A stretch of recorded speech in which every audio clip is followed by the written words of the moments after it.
The FBM KLCI closed at a 4.5-year low today as investors sought shelter amid concerns that the mounting tensions between Washington and Beijing would turn into a full-blown trade war. The sell-off extended the market's slide for a fifth straight day, with the benchmark composite tumbling 1.9 points or 0.12% lower to end the day below the 1,600 psychological level at 1,599.19. The FBM KLCI was last seen below the 1,600 level on September 8, 2015. Bursa Malaysia saw 2.82 billion shares worth 2.46 billion ringgit traded. Losers led gainers by 488 to 386, while 381 counters remained unchanged. The slump is in tandem with most of the Asian shares, which saw a bloodbath following a meltdown on Wall Street. This was after China announced higher tariffs on $60 billion of imports from the US in retaliation for Washington's latest hike in import taxes on Chinese exports.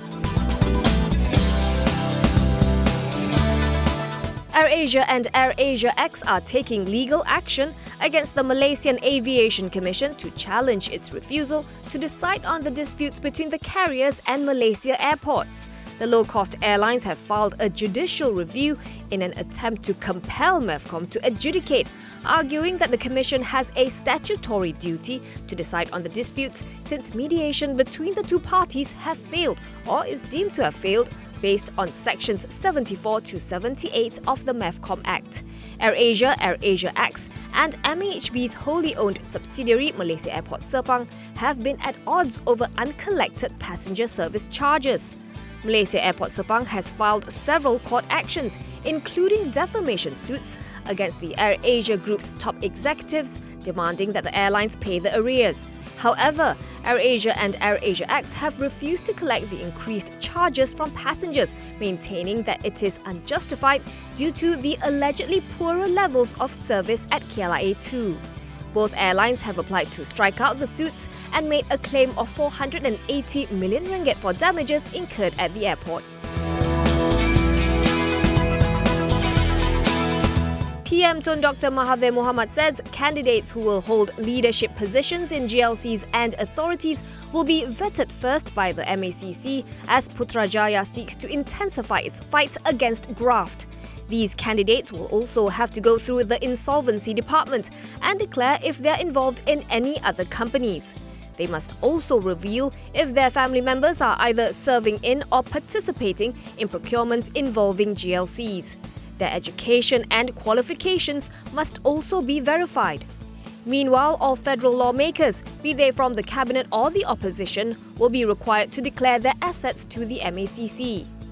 The assets include those in the MP's possession as well as those owned by their family members. However, the proposal will need to go through Parliament first before it can be implemented. The government is also proposing to set up a new task force on corporate governance to be headed by former Bank Negara Governor and PNB Chairman Tan Sri Zati Akhtar Aziz.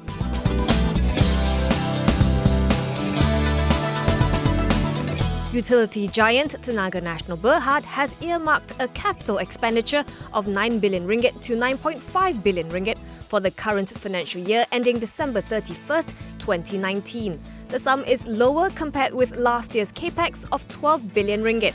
According to TNB Chief Financial Officer Nazmi Othman, of the total capex, 6 billion ringgit will be used for its grid division and 2.5 billion ringgit will be allocated for its generation division, mainly to cater for the Jimah East Power Plant and Southern Power Generation Pasir Gudang Plant. The remainder will be for renewable energy and smart metering.